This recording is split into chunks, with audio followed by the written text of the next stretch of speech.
Youth Pastor, Pastor Jade Sablan.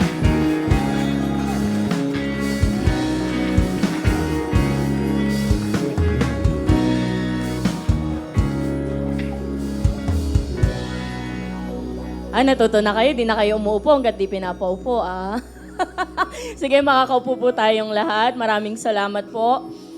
And once again, palakpakan naman po natin ang ating Diyos, ang ating Diyos na buhay, ang ating mabuting Diyos, ang ating Diyos na hindi nagbabago anuman ang mangyari. Amen. Masaya po ba kayo na nandito kayo sa church ngayong oras na ito? Masaya po ba kayo na nasa church kayo, wala kayo sa kulungan, wala kayo sa ospital, wala kayo sa banig ng karamdaman, wala kayo sa mga lugar na ayaw nyo na nandun kayo?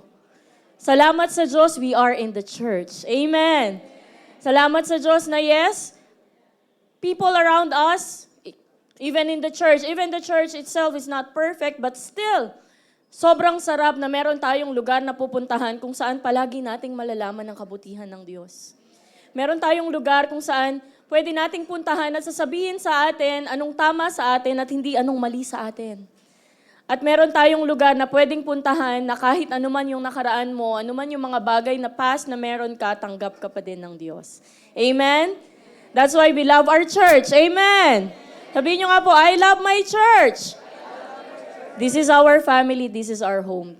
This is not just a place that you go to, but this is a family that you belong to.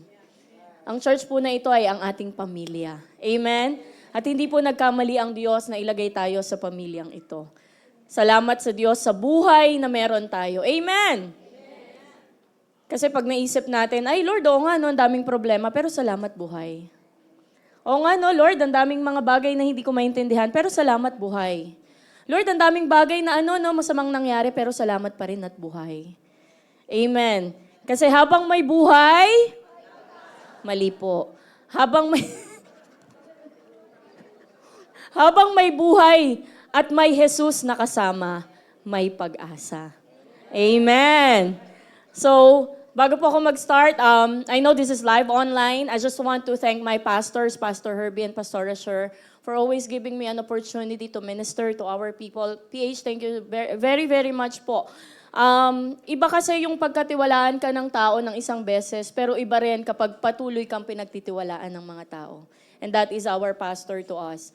Even though he see our flaws, nakita niya yung mga hindi maayos sa amin, mga ups and downs namin, but still he trusts us always, palagi at palagi. Kaya maraming salamat po, PH. And si PH po, together with his wife, is in Japan right now. And pauwi po sila mamayang hapon. We pray for a safe flight po para sa kanilang pag-uwi. Amen? Ligtas silang makakarating. And for sure, next Sunday po, be back. Dahil nandyan po yung ating pastor. If you have a chance to attend our third service, mag-preach po yung ating isa sa mga newly ordained natin na pastors from Sampaloc, Pastor Rizal. You can also go back po sa ating third service. And, ayan, tignan nyo naman po yung katabi nyo. Sabihin mo sa katabi mo, asa na? O sagot po kayo, sabi mo, ewan ko. Sabihin niyo po, nawala eh. Ayan po yung pag-uusapan natin today. Asa na? Ewan ko. Nawala eh. Dealing with life's losses. Ano po yung mararamdaman ninyo when suddenly, alam na alam mo, meron kang pera sa bag mo, sa wallet mo, magbabayad ka, tapos pagbukas mo ng bag mo, hinahanap mo yung wallet mo, dyan. Nawawala. Ano pong nararamdaman nyo? Diba? Yung kaba, grabe. Kapag alam mong may ite-text ka, lalo na sa mga kabataan ngayon, parang cellphone is life. Pag ako nangyayari po sa akin to eh. Kasi minsan po, makakalimutin din po, hindi ko alam saan ko nalalagay yung cellphone ko. Pagkabukas ko ng bag ko, hanapin ko yung cellphone ko, may chat ako, shucks, wala. Kinakabahan ako. Bigla, makita ko, nasa ko pala, nasa bulsa ko lang pala. Pero pag nawalan po kayo ng cellphone, what will you feel? Sad, no? Sayang eh. May contacts doon, may doon, tapos gagastos ka na naman, bibili ka na naman. Kapag po nawala yung inyong mga, halimbawa, yun, puro material eh. Halimbawa, suddenly, nakita mo, yung asawa mo, nawawala. Mawawala yung asawa. Biglang pag ano mo, one day, bigla kang gumising, wala ka ng asawa. Nangyayari po yun. 'Di ba? Pag ano mo, wala sa bed. Nasa CR lang po yun. Nag-CR lang pala. Pero minsan, paano pagising mo isang araw, yung mga bagay na sanay ka na nandyan, nawala na pala. Yung mga natural na alam mong meron ka, what will you feel if suddenly, the things that you have, the things that you possess, the things that you know for sure you have, yung gigising ka isang araw, alam na alam mong nandyan, but what if one day, it is suddenly gone? It is suddenly lost. What will you feel? Ang hirap, no? Ang sakit, nakakalungkot. Why? Hindi madaling pakiramdam yung mawalan. Pero alam niyo po ba that you should know that losses, it is inevitable. Hindi po natin yan maiiwasan. May mga bagay na natural at talagang mawawala po sa buhay natin. Hindi ko kailangang mag-foresee sa inyo or sabihin sa inyo na mawawalan kayo or talagang normal po na may mga ganyang bagay na mawawala sa atin. Why? It says in Ecclesiastes 3 verse 1 in Pinoy version. Sabi po dyan, may panahon ang lahat ng bagay at may time ang bawat pangyayari sa mundong ito. Lahat po ng bagay sa atin may tamang panahon lang.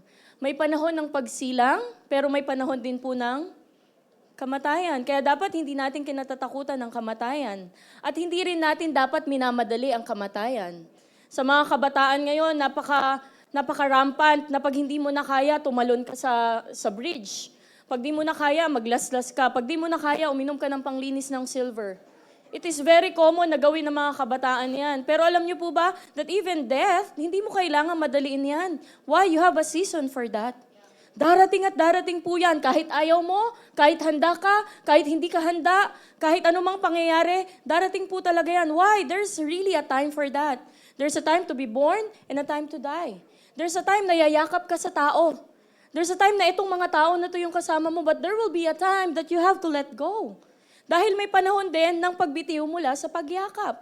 There are time to gather things in your life, but there are also time where kailangan mong i-let go yung mga bagay sa buhay mo. Hindi pwedeng kuha ka lang, hindi pwedeng sa akin lang. Why? Everything is for a season. Lahat po ng bagay sa buhay natin ay season lang. Ano mang nararamdaman natin, season lang po yan. May problema ngayon, kinabukasan, maaring may solusyon na sa problema. Walang pera ngayon, maaring bukas, meron na. Or hindi man bukas, baka sa susunod na bukas. O kung hindi pa sa susunod na bukas, sa susunod na bukas pa. Kung hindi man, sa susunod pa. Ano po ang ibig kong sabihin? Huwag po tayong matakot, huwag po tayong magwala, huwag po tayong magwalwal kapag may mga bagay sa buhay natin na nawawala. Because hindi ko sinabing i-expect mo na may mga mawawala na bagay sa buhay mo, pero ang sinasabi ko, dapat alam mo na may season talaga. May season that you will work para sa trabaho na yan, pero may season, maniwala ka, naaalis ka sa trabaho na yan.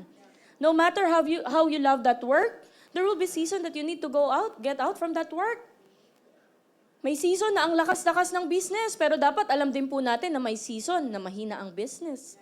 Kaya nga yung sa mga business person, na ano po yung kataga na hindi araw-araw Pasko. Kasi there will be time na paldo. Pero there will be time na matumal. Why? Ganun po kasi talaga ang buhay. Sabi po ng isang quote, our whole life is a series of losses.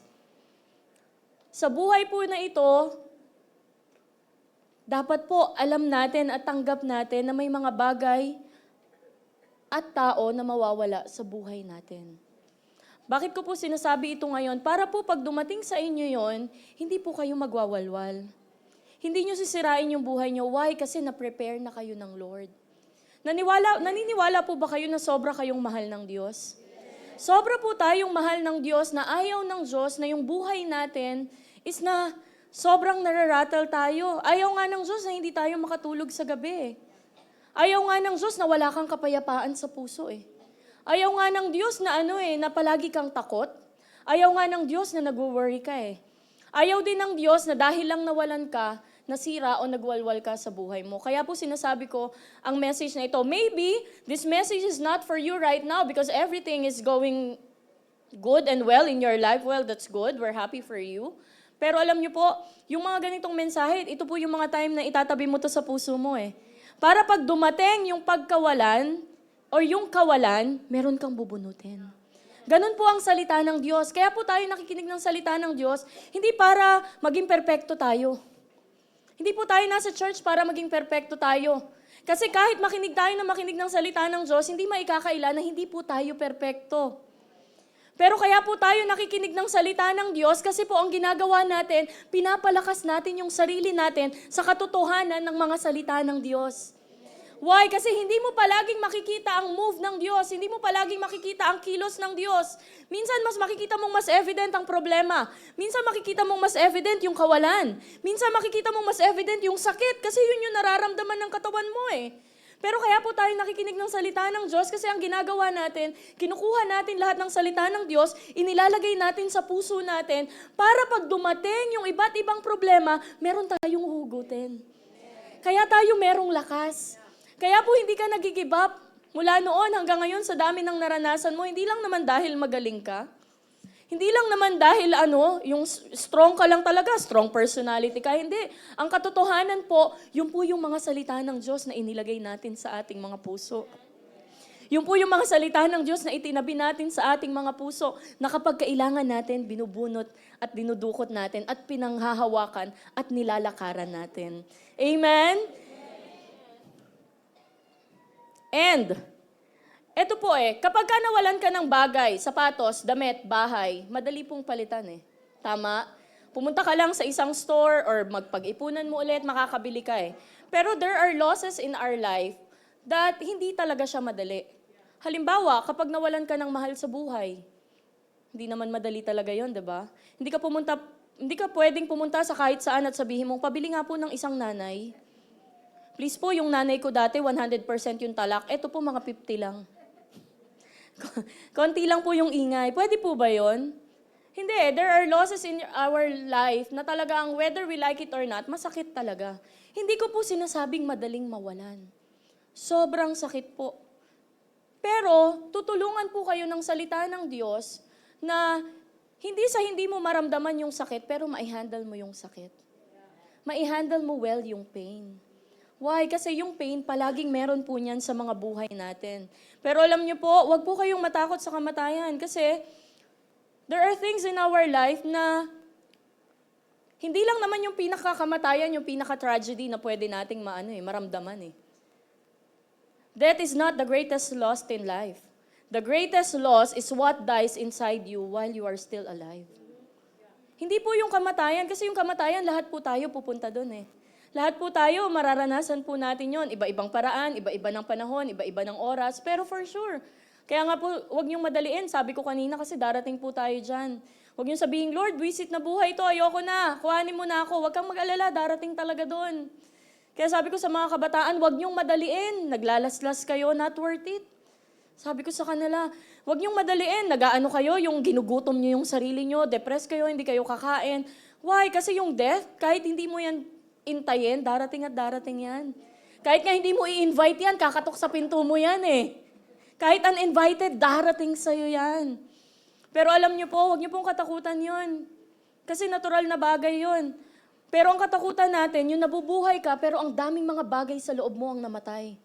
What are the things that is inside of you na nawalan at namatay? Those hopes and dreams that you have. Those love, compassion, and passion that you have for people. Yung mga bagay po na nawala sa atin, yun po yung natin, ano yung namatay sa atin habang buhay pa tayo. Yun po yung panghinayangan natin. Amen. Kasi sometimes nawawala yung tiwala natin sa tao, nawawala yung tiwala natin sa Diyos. Ang namatay sa atin, yung pag-asa, yung paniniwala, yung pananampalataya, yung mga magagandang bagay. Tapos parang nabuhay na lang tayo kasi kailangan nating mabuhay. Humihinga na lang tayo kasi kailangan nating huminga. Pero yung joy, nawala na pala sa mga puso natin. Be very careful on that. Baka mamaya umaattend na lang po kayo ng church kasi dapat nasa church ka ng linggo. Baka mamaya, nandito ka sa church kasi kailangang nandito ka. Pero baka yung joy of attending the church nawala na sa atin. Baka yung joy ng serving ministers. Wag kayong pumayag na yung joy of serving natin mamatay. Baka mamaya for 25 years kasi ginagawa mo yan kaya nasanay ka na lang na gawin. Kaya naging routine na lang yan. Nawala na yung pinaka-essence ng bagay na ginagawa mo. But I encourage you, volunteers, na when we do things, ibalik natin yung sarili natin kung bakit natin ginagawa yung mga bagay na yon. Because it's so easy to fall in a trap na nasanay ka na lang. We do not serve because nasanay tayo. We serve because naramdaman natin yung pag-ibig ng Diyos. Ang ginagawa natin ngayon, tumutugon. When we serve, we respond. When we give, we respond. Hindi dahil obligasyon at napilitan lang tayo. Amen! Pero anuman po yung mga bagay na nawawala sa buhay natin, napaka-importante pong malaman natin ano yung gagawin natin when some things are lost in our life. O, sinasabi mo ngayon, PJ, na hindi pala maiiwasan na may mawawala sa buhay namin. Pero ano yung gagawin namin kapag may mga bagay na nawala sa buhay namin? What are we going to do para hindi nawiwindang yung buhay namin? Anong attitude yung kailangan naming ipakita? Kasi alam niyo po, kapag may mga bagay na nawawala sa buhay natin, nilalabas lang nun kung ano yung nasa puso mo. Kapag nagreklamo ka ng nagreklamo, kasi puro reklamo yung nasa puso mo. Kapag nagmurmur ka ng nagmurmur, kapag may mga bagay na nawala sa'yo, kasi yun yung laman ng puso mo. Pero kapag may bagay na nawala sa'yo, nagpasalamat ka pa din, naging grateful ka pa din, nagtiwala ka pa din, yun kasi yung laman ng puso mo. Yung mga losses po natin in life, it just reveals what's inside our heart. So what's inside your heart today? Ano po yung nasa mga puso nyo ngayon? Kapag ka nawalan ng pera, nawalan ng trabaho, nawalan ng business, nawalan ng mahal sa buhay, nawalan ng health, nawalan ng mga bagay na alam mong dapat meron ka, biglang nawala sa'yo, how are you going to react? Paano po natin i-deal yung bagay na yan? And number one po, para po makatulong sa ating lahat, number one thing that we need to do, kapag po merong mga bagay na nawawala po sa atin is number one, to bring. Sabihin nga po natin, bring. What do you mean, PJ, to bring? Nawala nga What should I bring? Wala akong dadalhin kasi nawawala nga. So ano yung dadalhin ko? Whatever you lost in your life, you bring it to the presence of the Lord. You bring yourself to the presence of the Lord. Kapag po nawalan kayo ng mga bagay sa buhay ninyo, kahit pinakamamahal ninyo, kahit yung talagang bagay na inasahan mo na matagal na panahon na nandyan talaga, tapos biglang nawala, unang-una nyo pong gawin, bring yourself to the Lord. Do not bring yourself into frustration. Do not bring yourself into depression. Huwag mong dalhin yung sarili mo sa sobrang pagkalungkot. Malungkot ka kasi natural na nalulungkot ka pag may nawawala. Pero huwag mong tambayan yung lungkot na yon. You do not bring yourself to other people pag nawalan ka. Isipin mo, manghingi na lang ako siguro kasi nawalan ako So you are bringing yourself to other people. Do not bring yourself sa pagkalungkot ng sobra. But bring yourself to the Lord. PJ, paano namin dadalhin yung sarili namin sa Diyos pag may mga bagay na nawala sa amin? Isumbong mo sa Diyos. Iiyak mo sa Diyos. Habang nag-worship, come on, raise your hands. Don't let anything hinder you from worshiping your God. Kahit nawalan ka, kahit na masakit. Come on, every time we worship, that's the time na ibigay mo lahat sa Diyos. Kaya natin tinataas yung kamay natin kasi hindi dahil malayo siya. Tinataas natin yung kamay natin kasi sinasabi natin, Lord, surrender na talaga ako Lord, lahat ng problema na to, hindi ko talaga kaya. Lord, sunod-sunod. Pagkatapos ng isa, may bago na naman. Minsan parang gusto mo kausapin yung problema. Isa-isa lang, wait lang. Nagmamadali ba kayo? Isa-isa lang. Kasi di ba parang minsan one after another, parang pag nasolusyonan yung isa, meron na naman. Ganun po talaga ang buhay. Ladies and gentlemen. Kaya nga po dapat panatilihin nating may salita ng Diyos sa mga puso natin Kasi ang problema, hindi po titigil yan. Pero wag po kayong mag-alala, mas lalong hindi titigil ang kabutihan ng Diyos. Mas lalong hindi titigil gumawa ng mabuting bagay ang Diyos. Mas lalong hindi titigil na gumawa ng magandang bagay ang Diyos sa buhay mo. Dahil bago may mangyaring pangit na bagay, nauna ang magandang bagay na ginawa ng Diyos. Baka akala niyo po, ay, puro pangit na bagay. Hindi po. Naunang gumawa ang Diyos ng magandang bagay. Amen. So how will you bring yourself to the Lord? First, you worship God. Kapag po may mga bagay na nawala sa inyo, huwag kayong magreklamo. Masaktan kayo, oo. Damhin niyo yung nararamdaman yung lungkot. Pero after that, you still praise God. Hindi lang naman po natin pupurihin ng Diyos pag masaya tayo eh. Hindi lang natin pupurihin ng Diyos kapag lahat ng bagay sa buhay natin okay. Pinupuri po natin ng Diyos kahit sa mga panahong nahihirapan tayong magpuri. Naniniwala tayo kahit sa mga panahon na parang hindi ka panipaniwala yung mga pangako niya. Pinapaniwalaan pa rin natin yon. Amen! Sabi po sa 1 Peter 5:7, casting all your cares, all your anxieties, all your worries, and all your concerns once and for all on Him. For He cares about you with deepest affection and watches over you very carefully. Wow! Grabe, sabi dyan, no? He cares about us with deepest affection. Nagkikare daw po sa atin ng Diyos sa pinakamalalim na pagmamahal. Kasi someone can just tell you, I love you.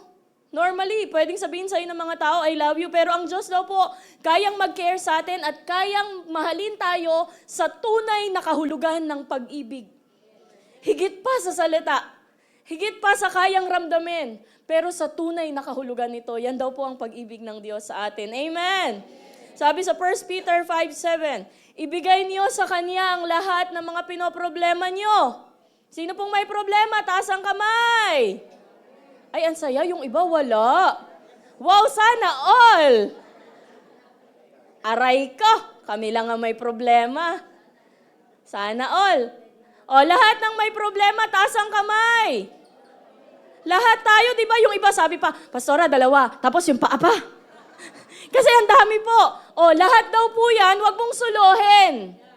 Ang gawin daw po natin, bring it to the Lord. Okay lang po na nagsusumbong tayo sa Lord. Okay lang po na sinasabi natin sa Diyos yung nararamdaman natin, hindi niya tayo husgahan. Kapag natatakot ka, sabihin mo, Lord, natatakot ako sa pangyayari na to. Tulungan mo ako. Pero Lord, wag mo akong pabayaan ha. Habang kumakain lang po kaming tatlong pamilya. Habang kumakain, sabi ko lang kay Shemaya, huwag kang mag-alala, hindi tayo pababayaan ng Diyos. Simpleng salita, pero alam niyo po bang napakahalaga pag nilagay mo sa puso mo? Dadaan ka pala sa problema, pero hindi ka pababayaan ng Diyos. May pagkukulang pala, pero hindi ka pababayaan ng Diyos. Magkakaroon ng sakit, pero hindi ka pala pababayaan ng Diyos. Magkakaroon ng mga bagay na hindi mo inaasahan, pero hindi ka pala pababayaan ng Diyos. Amen! Palakpakan naman po natin yung ating Diyos. Hallelujah! Thank you, Jesus! At kaya kailangan po nating dalhin yung sarili natin sa Diyos when may mga bagay na nawala sa buhay natin para po magamot tayo ng Diyos. Because God cannot heal you kapag ayaw mong dalhin yung sarili mo. Kapag sinusolo mo lang, hindi ka kayang pagalingin ng Diyos. But if you will just openly tell it to the Lord, Lord, I'm hurting right now. Lord, I'm not okay right now. Lord, ang bigat ng dinadala ko ngayon, pero tulungan mo po ako. Kapag ginawa natin yon, freely He can move. Kasi kahit makapangyarihan ng Diyos, pag ayaw natin siyang kumilos, hindi siya makakakilos. Amen. But if we let Him, and every time we worship, we let God move in our life. There are things happening when we worship. Mga bagay na hindi natin nakikita, pero alam natin kinikilos ng Diyos. Amen. And number 2 point po, after nyo pong dalhin sa Diyos, ipanalangin yung bagay na yon, iiyak sa Diyos, ang gawin po natin, sabihin nyo nga po, accept. Kailangan po, matutunan po nating tanggapin. Pero ganito po, may mga bagay sa buhay natin na mawawala, pero pwedeng bumalik pa. Halimbawa po, kayong mag-asawa, nagkahiwalay kayo, baka pwede naman adjustment lang ng konti. Baka pwede naman ibalik lang yung pagmamahal. Baka pwede naman ibalik lang yung sweetness. Kasi dati nung bago kayo, inaalalayan mo pa. Ngayon sabi mo, uy, dali mo nga, bagal pa maglakad. Bagal nito eh.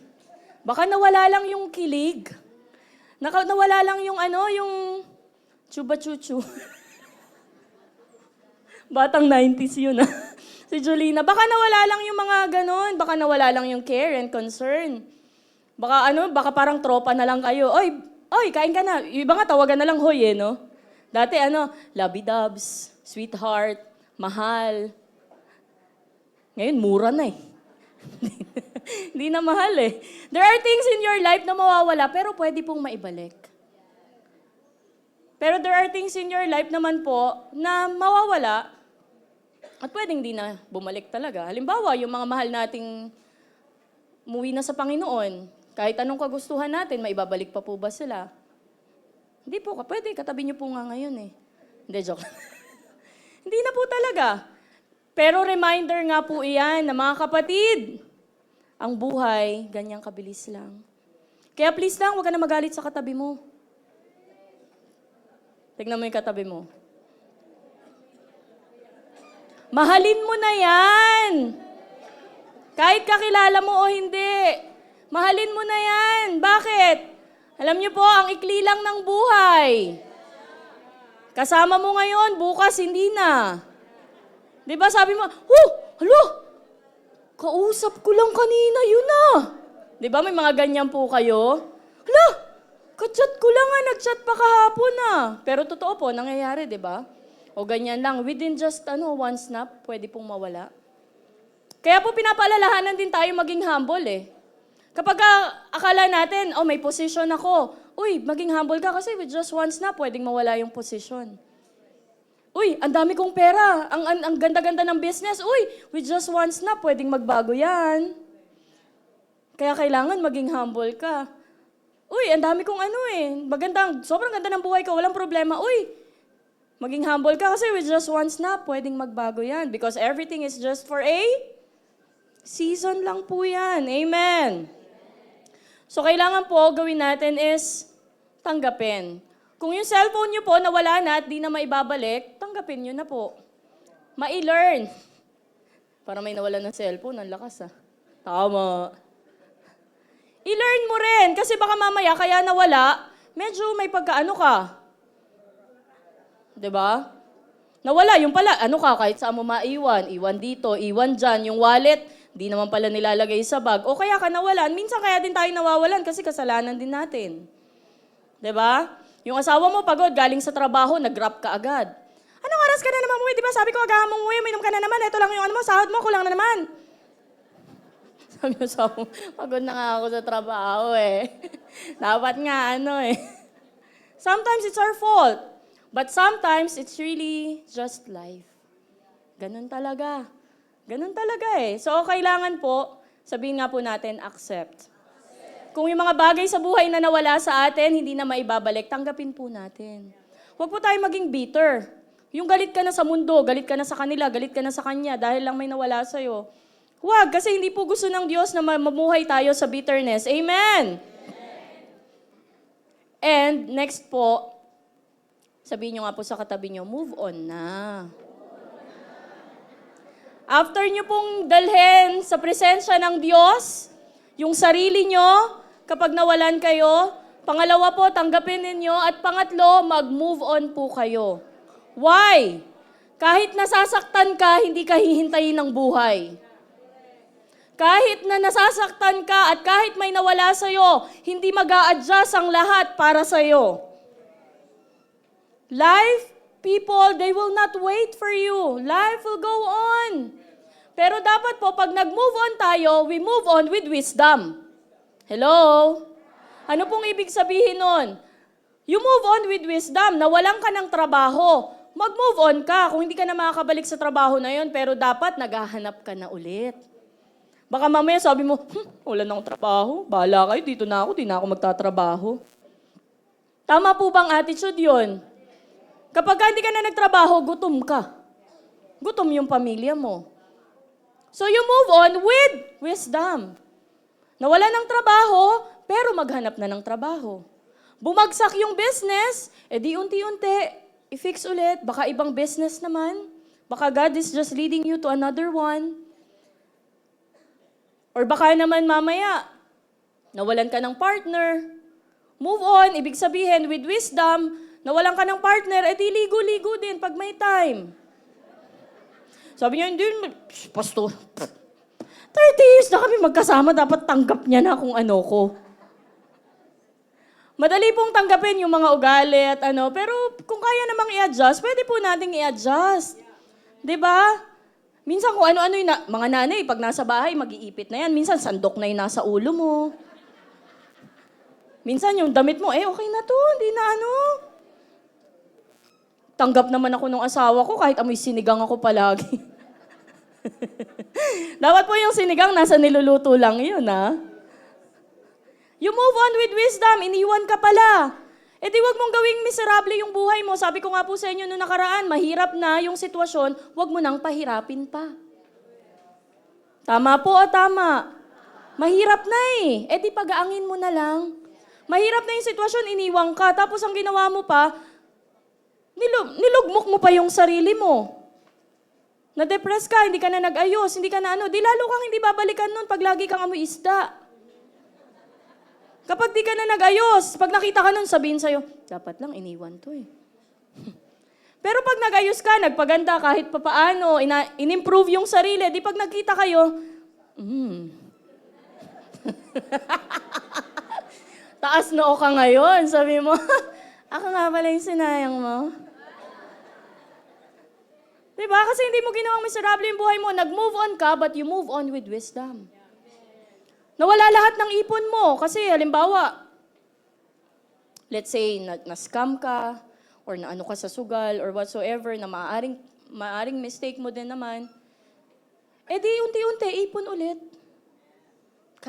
Kahit po ano lang, kahit 500, kahit nga 10 piso lang ang ipon Ang mahalaga, may naiipon ka Ang mahalaga, may madudukot ka in case na ano. Kesa yung wala kang inipon, pagdating ng time na kailangan mong dukutin, wala kang madukot sa bulsa ng iba ka nang dudukot. Huwag pong ganun. Hindi po maganda yun. Pera nila yun Huwag niyong kuhanin, huwag niyong dukutin. You move on, but you move on with wisdom. Dapat ma-learn mo, kung may mga bagay na nawala sa'yo na mistake mo, ma-learn mo yun. Pero kung hindi mo mistake yon, it is just because it's life, then you still move on with wisdom. Next time, this will not happen again. Next time, kung wala kang ipon ngayon, malalaman mo, next time, mag-iipon na ako. Kung wala kang insurance, next time, kahit papano, siguro may mga insurance naman, nasa swak, sa ano ko. Kung wala kang mga bagay na, naiintindihan niyo po, you will move on, pero hindi ka lang mag-move on na wala lang. Mag-move on ka, pero natuto ka. Kasi nawalan ka Dapat natuto ka. Kasi kapag nawalan ka at hindi ka natuto, mawawalan ka ulit. Nawala na yung cellphone mo. Tapos saan mo pa rin nilalagay? Nung una, buti nga, tinago lang ng mga kung sino dyan. Pinagtripang ka lang. Pero kapag wala ka pa rin ingat, next time, wala na talaga yan. Yung mga tao sa buhay natin, pag di po natin iningatan, pwede rin mawala yan, Kapag di natin pinakita yung pagmamahal sa kanila, pwede rin mawala yan. Kaya kailangan ma-learn nyo din po yung mga bagay na yan. Amen. Ituloy natin yung buhay because you cannot live on the past. Kahit magandang bagay, it's past. If it's in the past already, past na yon. Kailangan mabuhay tayo sa ngayon. Kahit maganda yung nakaraan, kahit pangit yung nakaraan, kailangan wag kang mabuhay doon. Kasi pag nabuhay ka sa nakaraan, hindi ka makakapunta sa patutunguhan. Why? Kasi nandun ka, you've been stuck. Nandun ka na lang ang ganda pa pala ng plano ng Diyos sa'yo sa hinaharap, kaya lang ayaw mong lumakad. Kaya lang ayaw mong puntahan. Nandun ka sa past, kasi dun ka masaya Kasi dun ka nasaktan din. Kasi dun ka nalungkot. Kasi yun yung hindi mo mapatawad. Kaya lang, it's already in the past. Kailangan gawin natin sa past, kung magandang bagay yan, be part of the memory. Diba? Magandang bagay Pero kung hindi naman, di kalimutan. Why? You cannot live on the past. Amen. Sabi po sa John 17:9, the righteous keep moving forward, and those with clean hands become stronger and stronger. Sino po yung mga righteous sa lugar na ito? Hindi po kayo sure? Sino po yung mga matuwid sa lugar na ito? Sabi ng isa, ako ba yun? We are righteous not because we do right. We are righteous because Jesus is in us and He is the righteous one. Amen. Sino po yung mga matuwid na nasa lugar na ito? O sabi po dito, the righteous keep moving forward. Ang righteous daw palaging mag-move forward yan kahit mahirap. At sabi, with clean hands, become stronger and stronger. Lord, hindi ko na kaya, kaya mo yan. Lord, ang sakit, kaya mo yan. Lord, hindi ko na alam yung gagawin, kaya mo yan. Sabihin mo nga po sa katabi mo, you're stronger than you think you are. Sa kabila naman po, mas malakas ka. Paano ba Tagalogin yun? Natagalog ko kanina, nakalimutan ko ngayon. Mas malakas ka kesa sa iniisip mo. Higit pa sa inaakala mo. O sabihin niyo po, malakas ako, higit pa sa inaakala ko. You're stronger than you think you are. Come on, people. God didn't bring you this far para lang mag-give up ka. Yes, I know it's hard. Pero alam niyo po ba, malakas pa kayo ng higit sa inaakala nyo dahil may Diyos na nagpapalakas sa inyo. Dahil may Diyos na nagbibigay ng kalakasan sa iyo. Amen! At kahit kailan hindi matatapos magbigay ang Diyos ng kalakasan sa iyo. So come on, New Life Tondo, rise up! Yes, masakit mawalan. Yes, mahirap mawalan. Yes, maraming adjustment pag nawalan. But you're stronger than you think you are. Mas malakas ka pa higit sa inaakala mo at hindi ka pababagsakin ng problema na yan dahil may Diyos ka na palaging magbabantay, mag-iingat, magbibigay, magmamahal at laging nandyan para sa iyo. Amen! Hallelujah! And last po, after po nating i-bring to the Lord ourselves kapag nawalan tayo, after nating i-accept and after nating mag-move on with wisdom, next thing is be grateful. Pag nawalan yung totoo, ano pong ugali natin? Ano ba naman yun? Ngayon pa nawala, malas talaga. Kung kailan pa kung kailan kailangan, kung kailan ngayon pa talaga. Diba, ganyan po? Pero alam nyo po, ito yung magandang attitude pag nawalan. Lord, thank you Hindi dahil nawalan ka. Pero unang-una, kaya ka nawalan kasi meron ka. Hello? Nagets po ba yon? Nagkaroon ka pala muna bago ka nawalan. You will only lose things that you have. Hindi ka nawawalan kung wala talaga. Pero ibig sabihin, kaya ka pala nawalan ng trabaho kasi may trabaho ka before. O thank you Lord, nagkaroon ng trabaho. Kaya ka nawalan, namatayan, or ibig sabihin, maaring wala ka ng nanay, tatay ngayon, pero nagkaroon ka pala. Maaring bumagsak yung business ngayon, pero nagkaroon ka pala. Maaring nawalan ka ng kaibigan ngayon, pero nagkaroon ka pala. It's another mindset. It's another thing. It's another perception on how you will look at things. While other people will murmur kapag nawalan, you will raise up your hands and you will thank God. Lord, binigyan mo pala ako. At kung nawala man, bibigyan mo ako ulit. Lord, ginawa mo pala itong mabuting bagay na to, kaya na-enjoy ko yung journey na yun. At kung nawala, ibabalik mo yun. Maaring hindi sa paraan na iniisip ko, pero sa paraan na meron ka. Lord, ang bait mo pala kasi. Nawalan ako ng magulang, nawalan ako ng nanay, pero at least for 30 years, naranasan ko magkaroon ng nanay. Lord, thank you kasi nawalan ako ng trabaho, pero at least naranasan ko magkatrabaho na nakatulong sa pamilya ko. Lord, salamat kasi nawala yung business, pero salamat kasi nagkaroon ako ng ganong business na katulong sa pamilya ko. It is just how will you look at things. If you want to be bitter in life, kung gusto mong malungkot yung buhay mo, kung gusto mong galit ka sa mundo, come on, magalit ka. But I suggest, if you want a life that is peaceful, if you want a life that is not worried, if you want a life na nakakatulog ka sa gabi kahit sa gitna ng problema, if you want a life that is hindi palaging nag-aalala, if you want a life na hindi palaging galit sa mga tao, if you want a life that is full of love, full of joy, full of generosity, and full of kindness, if you want a life like that, come on, be grateful. Come on, people, be grateful. Yes, hindi perfecto yung buhay na meron ka, pero at least buhay ka. Yes, hindi perpekto yung pamilya na meron ka, pero at least may pamilya ka. Yes, hindi ka perpekto, pero at least kahit hindi ka perpekto, mahal ka ng Diyos. Yes, nawalan ka ng trabaho, pero at least magkakaroon ulit. Yes, bumagsak yung business, pero pwedeng itayo ulit.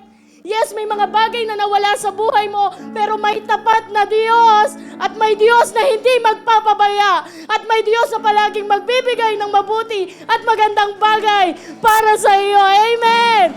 And that is what you will thank God for. You will not thank Him for what you have lost, but you will thank Him because whatever happened, He is good.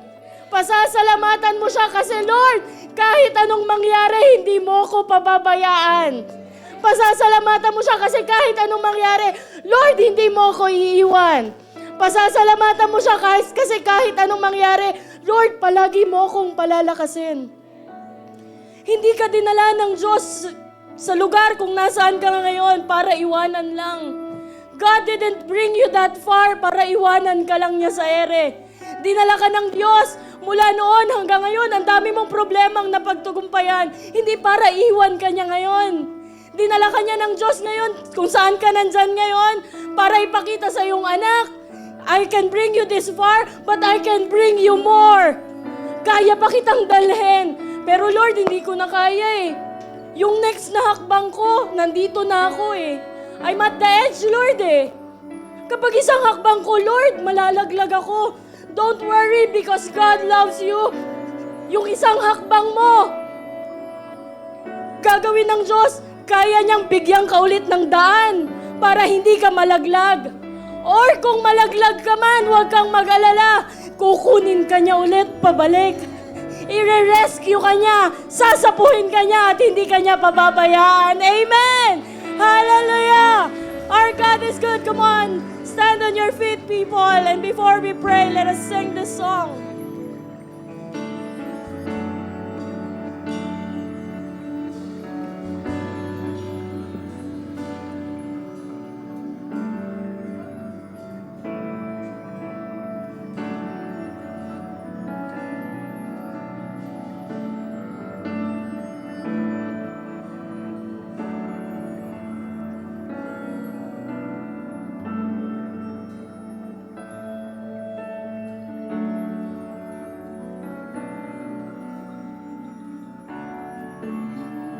Pag-asa ko, tanging ikaw ang buhay ko, Jesus.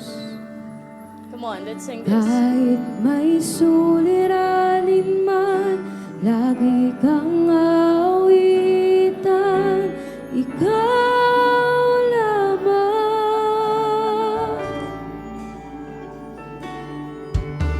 Ikaw lang ang sasambahin, paligid man ay magdilim, Jesus. Kahit ako'y nangangamba, basta't ikaw ang kasama, panatag na. Come on, let's sing. Kahit kailan, di ka nagkulang, biyaya mo sa akin laging laan. Ang pag-ibig mo sa akin walang hanggan. Inibig mo ako noon pa man. Kahit kailan, di ka nagkulang, biyaya mo sa akin laging laan. Ang pag-ibig mo sa akin walang hanggan. Inibig mo ako noon pa man. Si Jesus, kung kailan kailangan siya, palagi naroon at karamay siya. Si Jesus, kapag hindi ko na makaya, sa Kanya lang ako aasa. If you lose something in your life, don't worry. God is a good God. Kapag may bagay na nawala sa'yo, kayang palitan ng Diyos.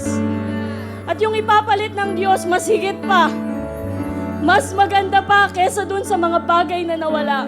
Why? Because our God is a God of restoration. Hindi natin kayang ubusan ng Diyos. Amen! Kaya mga kapatid, hayaan po natin ang ating puso ay palaging magtiwala sa kabutihan na meron siya. Palaging magtiwala sa kung sino siya. Amen? Pwede po bang ilagay natin yung ating kamay sa ating mga puso? And for the last time, come on, let us sing.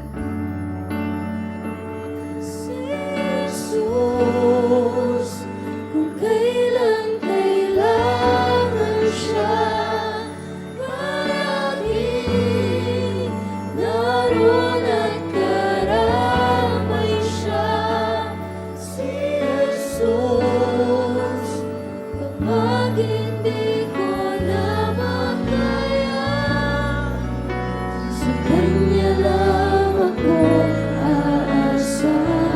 Pag hindi nyo na po makaya, huwag kayong give up. Huwag kayong susuko. Patuloy tayong umasa sa Diyos. Patuloy tayong kumuha ng lakas sa Kanya. Amen! Kumantaas po natin ang ating mga kamay and let us pray. Father, we thank you for your kindness. We thank you for your love. We thank you for your generosity, Lord God. Maraming salamat, Ama. You are reminding your people right now that whatever we have lost, kung ano man yung mga bagay na nawala sa buhay namin, Ama, tapat kang Diyos. Mabuti kang Diyos. Kaya mong palitan. Kaya mong magbigay ulit. At kahit kailan, hindi ka mauubusan at hindi ka mawawalan. So I'm praying right now for all the weary hearts. I pray right now sa mga kapatid ko na nag-worry. Sa mga kapatid ko na magulo yung kaisipan ngayon. Sa mga kapatid ko na nagugulumihanan yung puso. Holy Spirit, you move right now into the hearts of those people and assure them of your love. Help them to decide to stand on your word and to stand on the truth of your word. Tulungan mo kami, Ama, na paniwalaan ang kabutihan mo. Kung nagkaroon ng sakit, merong kagalingan.